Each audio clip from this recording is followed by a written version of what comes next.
All week long on Wealth, we're talking about student loans, from signing up to making your first repayment. And according to the College Board, current college students are spending an average of just under $3,000 per month and about $26,000 for a 9-month school year. Joining us now is Daniel Roccato, University of San Diego finance professor, credible money coach, and personal finance expert. So, Dan, thank you so much for being with us, first of all. And what are college students spending all this money on? I mean, we know they have tuition, we know they have board, but break it down for us. Yeah, hi, Julie. Thanks for having me back. It's a lot different now than it was when we were in school, I think, So first of all, obviously, everything's just so much more expensive because of inflation and whatnot. And what we're seeing is that college students spend about half of their monthly budget on housing, whether that be on-campus housing or off-campus housing. So that's a big chunk right there. About 30% of it goes to transportation, food costs. You got to feed those kids in college, right?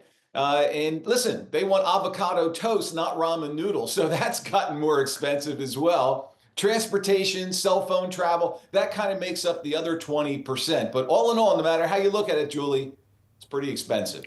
So the loans and grants and all of the monies in financial aid that these kids are getting, are there requirements, are there limits on what they can actually spend those funds on?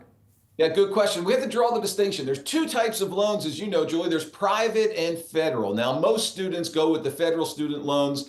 Everyone qualifies for a federal student loan. Whether you're Elon Musk's child or one of my middle-class kids, you qualify for a federal student loan. You're capped annually on how much you can receive from the federal government. And you have pretty broad definition of what you can use it for. Education-related expenses, tuition, room, board, transportation, a computer, for example.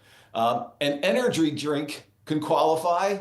Keg party, probably not. So you have to use it for technically expenses related to your college experience. That's kind of amazing. Energy drink, right? If you're staying up all night studying, I guess, yeah. And you can justify the expense that way. And what are your tips for incoming students who might be worried about their finances?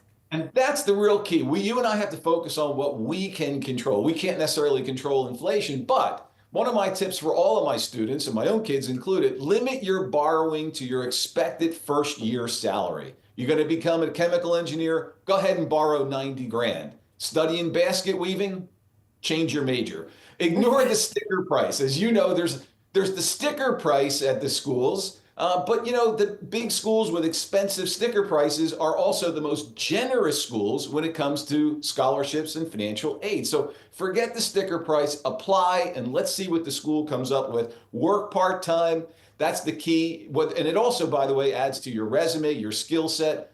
The best way to pay for college, have somebody else pay it for you. You can work part-time at Walmart, part-time at Starbucks, and they'll pay for college, right? So check out those employer paid benefits. And finally, Julie, something I call the 2+2 strategy. 2 years community college, especially for those students, those young adults that are not really quite sure about college yet, right? So it's a low cost, low impact way to figure out if this is really for you. 2 years there, 2 years to a regular 4-year college. You'll come out with a 4-year college degree and you'll save a boatload of money. Yeah, and Dan, it feels like community college is getting a lot more sort of acceptable as college has gotten a lot more expensive. So that makes a lot of sense for people. Thank you so much. Appreciate it. Thanks, Julie. Take care. You too.